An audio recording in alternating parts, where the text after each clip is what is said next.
उसको पढ़ने में कम से कम 25-30 मिनट तो लगेगा। एक घड़ी बहुत अधिक समय होता है। अगर किसी व्यक्ति को भोजन करना हो और थाली में जाए और एक घड़ी प्रतीक्षा करनी हो, एक घड़ी हम लोग सोचते हैं घड़ी मतलब एक घड़ी, ऐसा एक घड़ी मतलब 24 मिनट। तो भगवान शिव जी ने कहा कि क्यों, उन्होंने कहा कि विष्णु सहस्रनाम पढ़ना है। तो भगवान ने कहा कि राम के लिए विष्णु सहस्रनाम हो गया। हम लोग कितनी बार कहते हैं कि राम राम राम राम राम राम। यदि इसको भाव से कहें तो हम कितने बार विष्णु सहस्रनाम पढ़ रहे हैं। यह भगवान के नाम का महत्व, महात्म्य। राम नाम, राम बाण। और राम राज्य तो ऐसा था जहां पे शायद ऐसा कोई राज्य नहीं हुआ अभी तक, जहां पे बाजार में सब दुकानदार तो बैठते थे, लेकिन जैसे कहावत है ना कि टके शेर भाजी टके शेर खाजा, ऐसे कुछ है नहीं। जो चाहिए सब कुछ उसी रेट, उसी दाम से मिलेगा, उसी कीमत पे। लेकिन रामराज में कोई कीमत नहीं थी। जो स्वामी जी लिखते हैं कि बिनु गत पाइए। गत अर्थात वो गांठ से आया। पहले गांठ में लोग ढूंढ रखते थे, तो गांठ खोले बिना अर्थात कोई देने की आवश्यकता नहीं। बस आप जाइए कि हमें ये मणि चाहिए, ले जाइए, हमें ये चीजें चाहिए, आप ले जाइए। जो बजाज थे वो भी कुछ नहीं लेते थे। इसलिए रामराज जैसा था, सभी लोग चाहेंगे ऐसा नहीं। उसमें कैपिटलिज्म भी था, सोशलिज्म भी था, और जो चीजें आप इज्म जो नहीं है वो भी था, सब कुछ था, सभी प्रसन्न थे। इसलिए रामराज ऐसा था।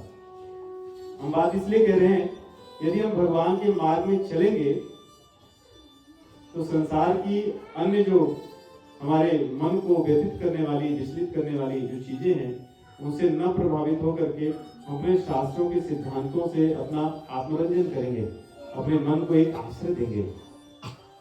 और ये आश्रय भगवान का होगा, इसलिए हमारा कभी पतन नहीं होगा।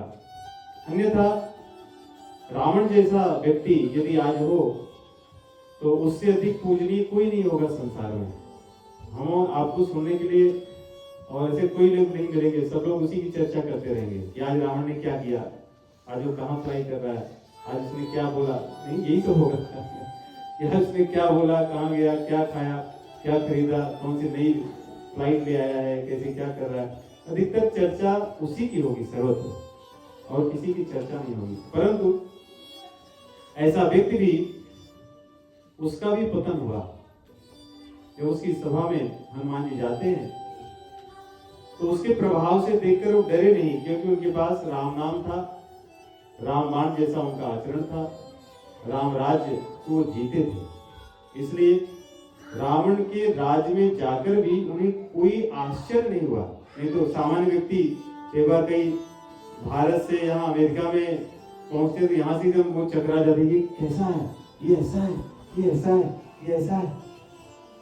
सोचिए, रावण की लंका में तो देवता लोग हाथ जोड़कर रावण की सेवा में खड़े थे।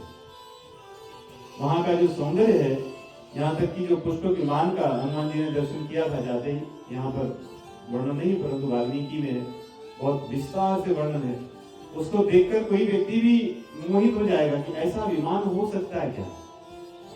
मणियों से बना हो, इच्छा अनुरूप चलता हो, उसमें कोई स्थान की कोई कमी कभी न हो, और उसके भीतर सभी सुख सुविधाएं हो, सारी जो आप कल्पना कर सकते हैं सब कुछ हो, परंतु उन्हें कोई विचलन नहीं हुआ मन में। इसलिए जब रावण की सभा में जाते हैं, मेघनाथ द्वारा नागपाश से बांधे जाने पर, तो हनुमान जी उसको समझाते हैं, सुनो रावण ब्रह्मांड निकाया, सुनो रावण ब्रह्मांड निकाया, आई जासु बल विरति माया, आई जासु बल विरति माया, जाके बल विरंचित सीता सिरजत पालत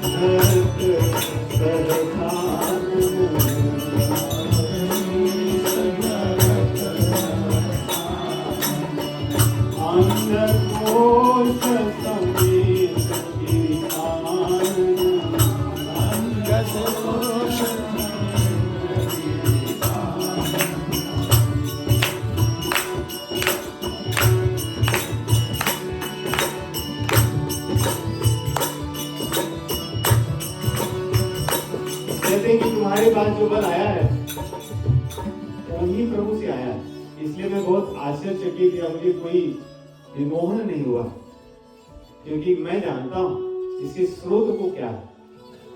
इसलिए मुझ पर इसका कोई प्रभाव नहीं, न तो तुम्हारे बल से न तो तुम्हारे ऐश्वर्य से, क्योंकि हनुमान जी के हृदय में भगवान पर श्रद्धा कितनी है, विश्वास कितना।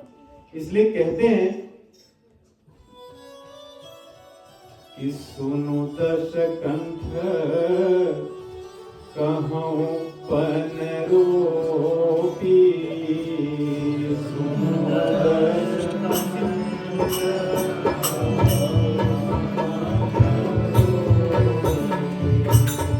विमुख राम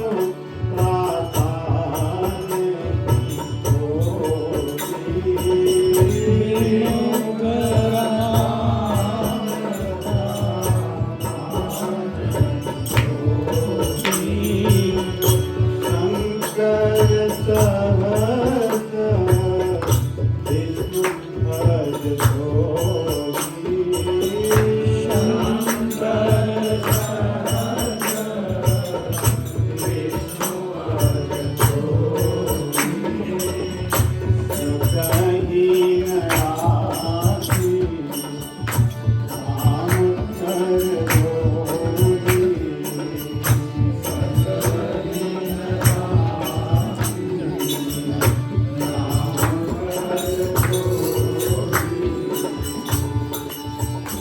तुम्हारे बस से तो मैं प्रभावित नहीं हुआ, परंतु एक बात मैं बताना चाहता हूँ कि सकहि न राज की राम कर द्रोही, तुम रामचंद्र जी के द्रोही हो।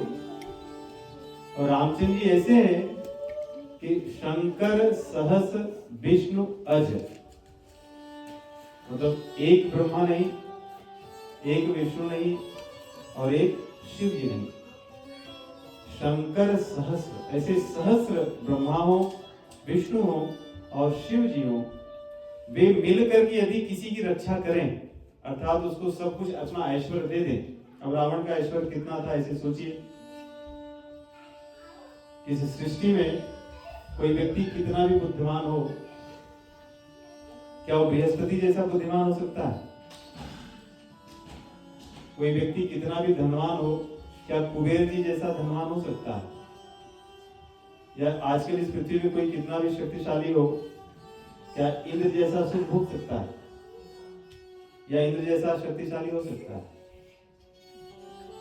यहाँ पे तो हम लोग वायु को नियंत्रित नहीं कर पाते, इसलिए जब भी हरिकेन या टोर्नेडो आता है तो अपनी रक्षा के लिए वहां से भागते हैं। लेकिन इंद्र के पास ऐसी शक्ति है कि वो आज्ञा देते हैं कि संवत तक बादल प्रस्तुत हो जाए तो आगे खड़े हो जाते हैं, क्या करना, यहाँ पे जाके इनका सब सर्वनाश कर दीजिए, ये सारी ये चीजें कर दीजिए। जब इंद्र की आज्ञा होती है, बादल जब कार्य करते हैं तो वायु देवता भी उनके अधीन होते हैं, क्योंकि यदि वायु अधीन ना हो तो बादल अपना कार्य नहीं कर सकते, वो कहीं जा नहीं सकते। अर्थात इंद्र की शक्ति कितनी है, लेकिन इन सबको रावण ने जीत लिया है और उसकी शक्ति कितनी थी। लेकिन ये सारी शक्ति, जितने भी शक्तिमान लोग हैं, देवता हैं, ये सब ब्रह्मा जी के अधीन है। इनकी रचना कौन करता है, इनको कौन बनाते हैं? जितने जीव जंतु हैं संसार में, मनुष्य आदि या जितने भी देवता हैं, इनका नियमन कौन करता है? इनका नियमन ब्रह्मा जी करते हैं। लेकिन रावण ब्रह्मा जी से नहीं लड़ता था, उनके सामने हाथ जोड़कर उनसे मांगता था, उनसे ही मांगा था, भगवान शिव जी से मांगा था। लेकिन कह रहे इसलिए यदि तुम्हें हजारों ब्रह्मा जी मिले, शिव जी मिले, हजारों विष्णु मिले तुम्हारी रक्षा करने के लिए, फिर भी रामचंद्र जी के विरोध करने से तुम नहीं बच सकते। यदि रावण जैसे व्यक्ति को हनुमान जी कह रहे हैं तो ये एक बात तो, उनकी निष्ठा रामचंद्र जी में कितनी होगी। क्या कोई सामान्य व्यक्ति रावण जैसे व्यक्ति के सामने ऐसी बात सोच सकता है या उनको कह सकता है? यदि ऐसी निष्ठा होगी तभी संसार की माया से हम बच सकते हैं। रावण के यहाँ जाकर कोई व्यक्ति बड़ी सरलता से माया के अधीन हो सकता है। सारी सुख सुविधाएं, यहाँ तक कि जो वहां पे स्त्रियां हैं जितने सुंदर हैं, कहते मुनियों के मन मोहित होते हैं। लेकिन क्योंकि इतनी निष्ठा रामचंद्र जी के प्रति है, उनके चरणों में है, इसलिए हनुमान जी पर इनका कोई प्रभाव नहीं हुआ, किसी प्रकार से विचलित नहीं हुए। और इतना विश्वास था, इसीलिए जब लौट कर आए। लेकिन देखिए दूसरी चीज और, रावण से ये सारे देवता उनके अधीन थे, लेकिन हनुमान जी के पास शक्ति रावण से अधिक थी या कम थी? कितनी थी? कैसे पता चला? कैसे पता चला? राम नाम, ये कह रहे हैं अतुलित बलधाम, और सारे देवताओं ने उनको ही शक्ति दी थी। सारे देवताओं ने उनको शक्ति दी थी, लेकिन सिद्ध कैसे हुआ?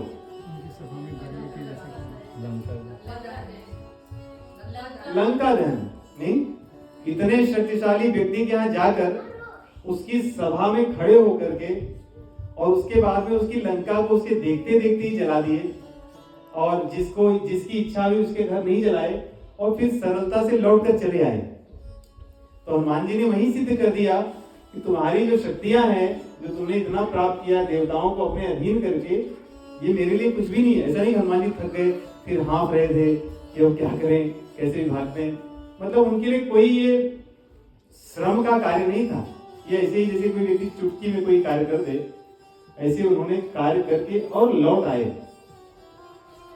लेकिन यदि इतनी शक्ति, इससे कम शक्ति थी रावण के पास, तो रावण का अभिमान कितना था कि अपने सामने किसी को नहीं सुनता था, समझता था। लेकिन हनुमान जी के पास शक्ति रावण से बहुत अधिक है, अतुलनीय है, कोई तुलना नहीं की जा सकती।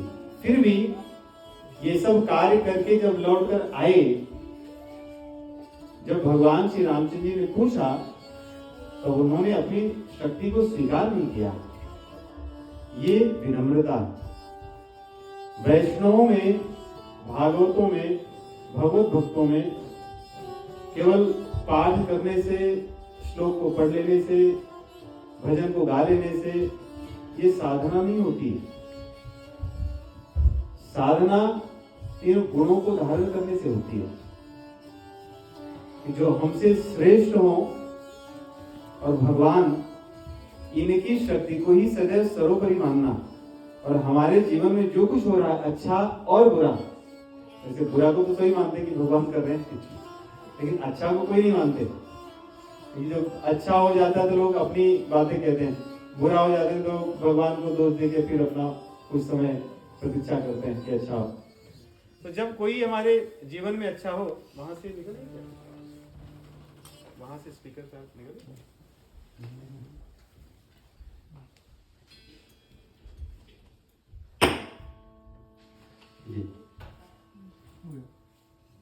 ठीक है। तो हमारे जीवन में जब अच्छा हो तब भी हम भगवान को ही श्रेय दें, क्योंकि वास्तविक श्रेय तो उन्हीं का है, सब कुछ दिया हुआ तो उन्हीं का है। जब हम ये करने लगते हैं तब वास्तव में अध्यात्म के मार्ग में चलते हैं। अन्यथा एक बाहरी होता है और एक भीतरी होता है। अध्यात्म वास्तव में भीतर का है, जो दिखता नहीं। जैसे हमारे नेत्र हैं, एक बाहर से दिखता है, उसको अधिभूत कहते हैं, अर्थात जो दिख रहा है। एक अध्यात्म है और एक अधिदैव है। अधिदैव अर्थात जो देवता होते हैं, अध्यात्म अर्थात जो क्रियाएं होती है दिखती नहीं है, लेकिन भरे नेत्र रहे, अगर अध्यात्म न रहे और अधिदैव न रहे तो ये रह के भी नहीं देखेगा, रह के भी नहीं देखेगा। इसलिए वास्तविक मुख्य चीज है कि भीतर क्या हमारे है। तो हनुमान जी भगवान श्री रामचंद्र जी कहते हैं, इसमें मेरा कोई श्रेय नहीं है, जो कुछ है ये आपका है, सो सब तब प्रताप रघुराई। रावण की सभा में भगवान के बल पर उन्होंने अपना जो कुछ करना था किए। लौटकर आने पर स्वयं को श्रेय या कर्ता नहीं माने। ये वैष्णवता है। सुंदरकांड में पढ़ते हैं तो इन चीजों को सीखना, इन चीजों को धारण करना, ये वास्तव में सुंदरकांड को पढ़ना। वैसे हनुमान जी तो इतने दयालु हैं, कहते हैं कि सुंदरकांड के पढ़ने का बहुत लाभ मिलता है, दुख इत्यादि दूर हो जाते हैं, लोगों के कष्ट दूर हो जाते हैं, कुछ प्रारब्ध बस आने वाले कष्ट भी दूर हो जाते हैं। परंतु फिर भी केवल उतना ही प्रयोजन नहीं होना चाहिए पाठ को करने का।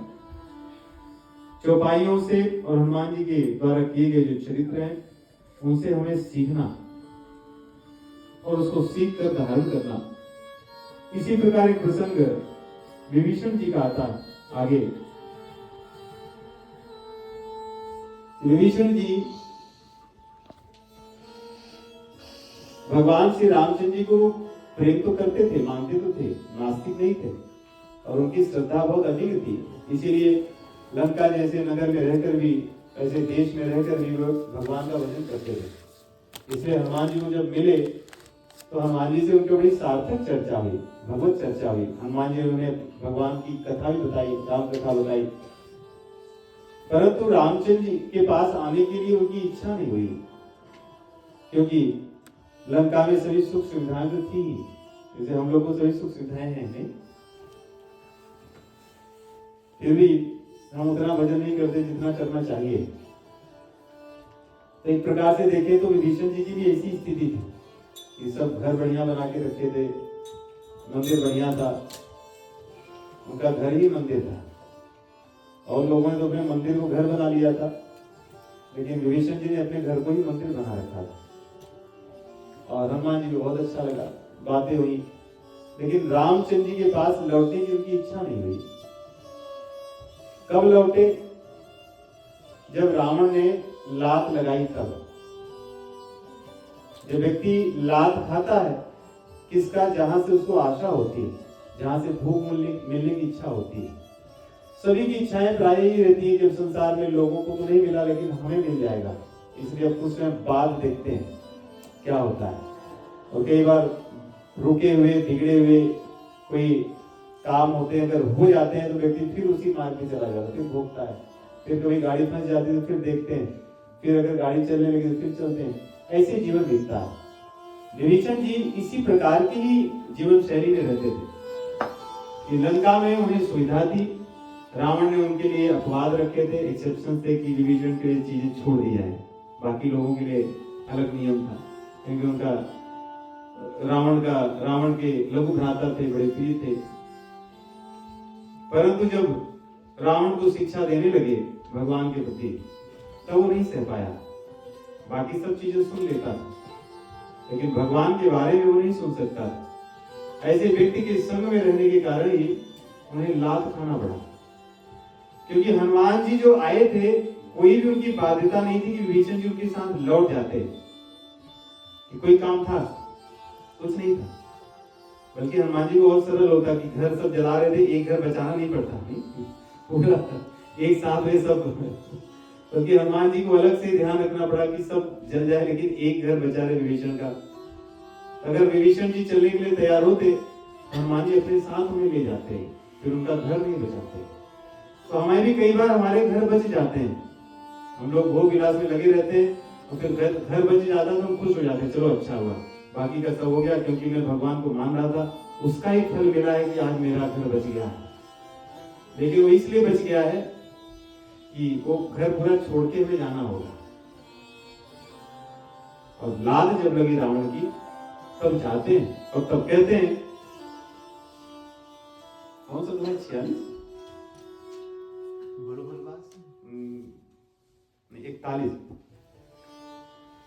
राम सत्य संकल्प प्रभु, सभा काल बस तोरी, मैं रघुबीर शरण। आगे अब तब नहीं थे, अब। तो हम भी अब को मान लें कि अब हमारा है। मैं रघुवीर शरण अब जाऊं देहु जनि कोई।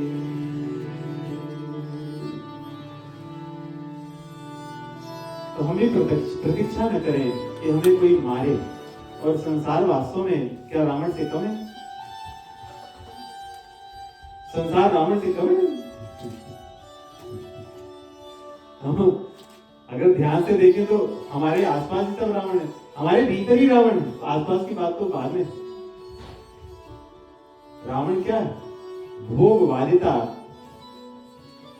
और आजकल तो उपभोक्तावाद कहते हैं। पता नहीं अंग्रेजी में क्या शब्द है, कंज्यूमरिज्म, उसको हिंदी में उपभोक्तावाद कहते हैं। मनुष्यों ने इसको अच्छा नहीं माना, लेकिन इसको आजकल हम लोग अच्छा मानते हैं। तो उपभोक्तावाद क्या है? ये रावण के विचारों का प्रचार प्रसार ही तो है कि हम सबसे श्रेष्ठ। देखिए, मिले भगवान रावण को भी और मिले विभीषण जी को भी, दोनों को मिले। यहाँ पे विभीषण जी कह रहे हैं, उससे स्मरण आ रहा है कि इस राम सत्य संकल्प बहु सभा काल वश तोरे, मैं रघुवीर शरण अब जाऊं देव जन खोरे। मुझे अब दोष मत देना कि मैंने बताया नहीं था, ये कह रहे हैं कि। लेकिन विभीषण जी को ऐसा लग रहा है कि उनको भी दोष हनुमान जी को नहीं दिया। उन्होंने हनुमान जी ने बताया ना उन्हें कि चलो चलते हैं। तो वही बात वो कह रहे हैं, भाई मैं तो फंस गया था, बताने पर भी नहीं गया था, लेकिन अब तुम ध्यान से सुन लो, बाद में मत कहना मुझे कि मुझे बताया नहीं था।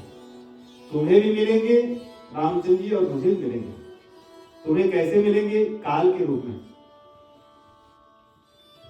जिसके विचारधारा, जिसके व्यवहार रावण के जैसे होंगे, भगवान उन्हें भी तो मिलते हैं काल के रूप में, कष्ट के रूप में।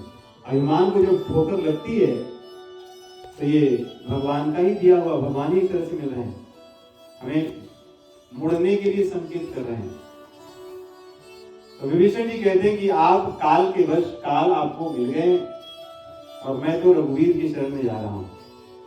तो देखिए, चुनना हमें कि हम भगवान रामचंद्र जी की शरण लें, जहां पे आनंद है, जहां पे प्रेम है, जहां पे रस है, जहां पे कुंठा नहीं है, या काल की शरण लें, जिसकी शरण लेने की आवश्यकता नहीं, उसकी शरण में रहते ही, उसकी गोद में, उसकी गोद में ही सोते रहते हैं। क्या लें, वो हम पर निर्भर करता है। फिर कथाओं से हम यही श्रवण करें और यही समझें, गाकर भूल न जाएं, गाकर उसको जीवन में धारण करें। गाने और पढ़ने के पीछे अपने उद्देश्य को स्मरण रखें। कोई किसी का प्रश्न हो तो कहिएगा।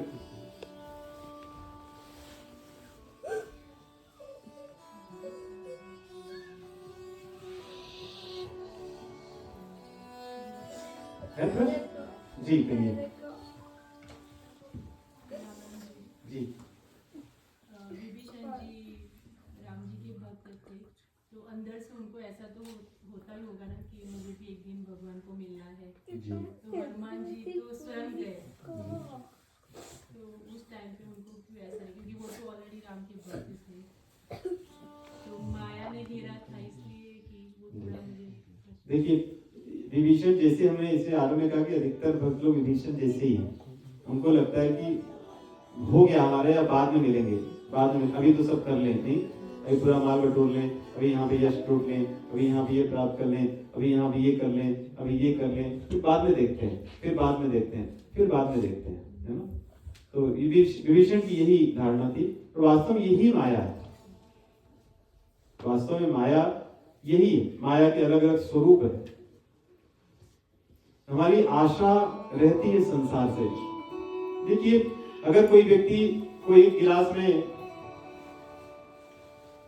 नीम की पत्तियों का पिसा हुआ रस हो, कोई आपने पिया वो, या नीम की निगौड़ी जो होती है, इसके जो फल होते हैं, उसको पेर करके उसमें से निकाला हुआ तेल हो एक गिलास में, और एक गिलास में बढ़िया मीठा मिष्ठान हो, रस हो, आम का रस हो। मान लो कि गलती से एक बार उसने आम के रस को पी लिया, एक बार उसको लगता है कि ये तो बहुत मीठा है, तो जितनी बार गिलास देखेगा उसके बाद भले वो नीम के ही भरे, उसको लगे नहीं, पी के देखते हैं क्या होता है।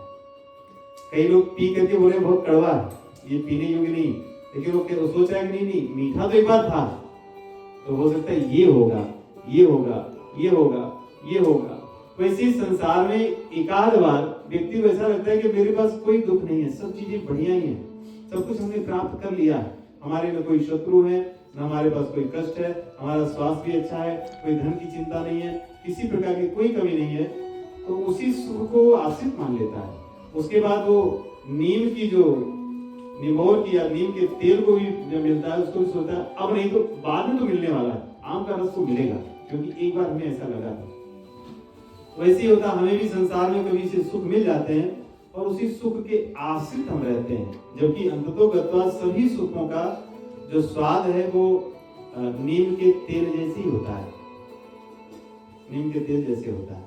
हमें याद नहीं आ रहा, कुछ तो हम खाते हैं जो पहले मीठा रहता है बाद में कड़वा रहता है, तो वैसे ही संसार का है, दिखता है ऊपर से बड़ा मीठा है, या ऐसे समझे कि ऊपर से लेबल लिखा रहता है कि मधु है, शहद है, आमरस है, अंदर सब विष रहता है, नीम का तेल रहता है।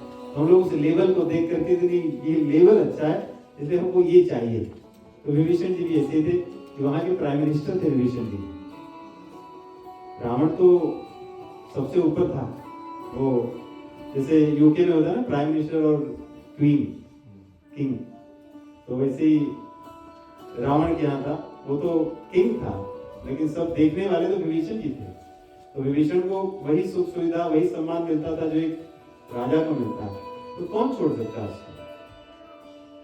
अभी किसी व्यक्ति का खूब बढ़िया बिजनेस चलता हो, उसको धन की कोई आवश्यकता ना, कोई अर्थात कोई आवश्यकता ना हो, उसके पास सब चीजें उपलब्ध हो और उसके पास इतना धन हो कि वो बहुत आराम से उसकी कई पीढ़ियां भी रह सकती हैं। अगर उसको कहो कि एक काम कीजिए, आप सब कुछ छोड़ के भजन कीजिए, अब तो आपने सब कुछ पा ही लिया है, कितनी संभावना है कि छोड़ के भजन करेगा, कितनी संभावना है, तो कभी नहीं करेगा। हाँ, अगर सत्संग किया हुआ कोई व्यक्ति होगा जिस पर भगवत कृपा रही हो कभी और सत्संग किया हो, तो वो एक क्षण में छोड़ देगा कि बस पर्याप्त हो गया, अब जीवन को मैं भगवान मार्ग में लगाऊंगा। ये तो हम बड़ी ऊंची कोटि की बात कर रहे हैं। आजकल तो देखिए समस्या कुछ और है। समस्या ये है व्यक्ति की श्रद्धा ही नहीं है, तो बाकी तो बातें बाद की, जो श्रद्धा ही नहीं है, भगवान को ही नहीं मानना, भगवान है ही नहीं, तो फिर ये सब बातें तो उसको उसकी समझ के दूर की बात है। तो कम से कम जो लोग मानते हैं उनके लिए हम कह रहे हैं। तो जी महाराज जी, बच्चों ने पूछा था कि भगवान सब एक ही हैं, तो इतने सारे दूसरे देवी देवता क्यों हैं? जैसे हम रामनवमी भी करते हैं, हम नवरात्रि भी करते हैं, गणेश चतुर्थी भी, जी, बच्चों का प्रश्न है, बड़ों का भी होना चाहिए। हम जवाब नहीं दे पाए थे उसको। जी देखिए, भगवान तो एक ही है, भगवान एक ही,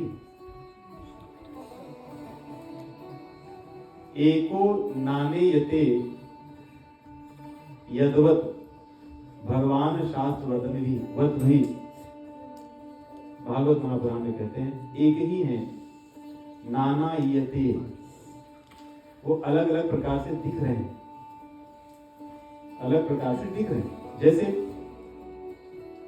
जितनी भी लकड़ियां आप लेंगे, सभी लकड़ियों का आकार अलग अलग होगा, लेकिन सभी लकड़ियों में अग्नि होती है। अग्नि रहती नहीं लकड़ी में,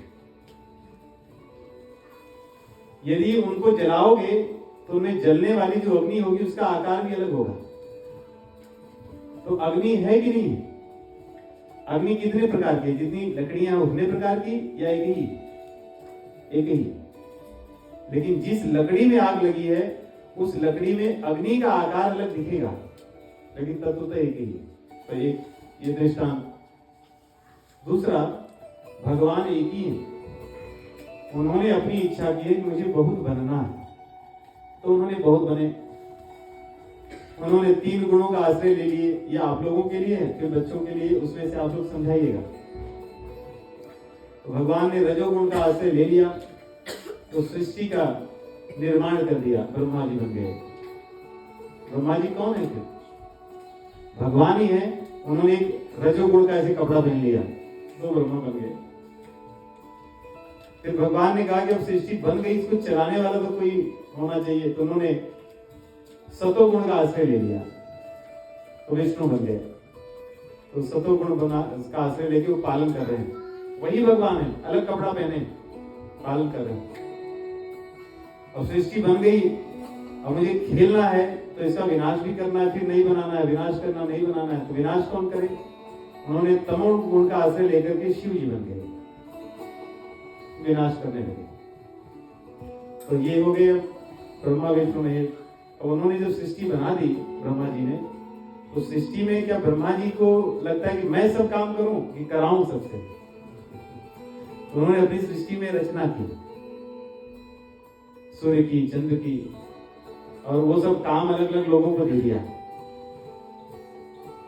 अलग प्रकार के देवी देवताओं को उन्होंने बनाया, जिनको सब काम दिए कि भाई ये सब काम बनाना है, कैसे करना है, मुझे मेरे पिताजी ने ये आज्ञा दी है, ये ब्लूप्रिंट है, इसके अनुसार सृष्टि चलनी चाहिए। सूर्य को ऐसे काम करना चाहिए, चंद्र को ऐसे करना चाहिए, शनि को ऐसे करना है, राहु को ऐसे करना है, केतु को ऐसे करना है, पृथ्वी को ऐसे चलनी है, वायु देवता को करना है, समुद्र को अपनी मर्यादा में रखना है। तो ब्रह्मा जी ने अपना सब ब्लूप्रिंट दिखाया कि देखो ये प्लान है मेरा, ये मुझे भगवान से मिला है और आप लोग को इसको एग्जीक्यूट करना है। तो वो देवी देवता है जिन्होंने एक एक कार्य लिए हैं, वो कर रहे हैं, वे अपने मन से नहीं कर रहे हैं। उन्हें सोचिए, अगर मन से समुद्र देवता करने लगे, यहाँ से पैसिफिक ओशन कितने दूर है? 100 माइल, 200 200 जितने भी होंगे, कितना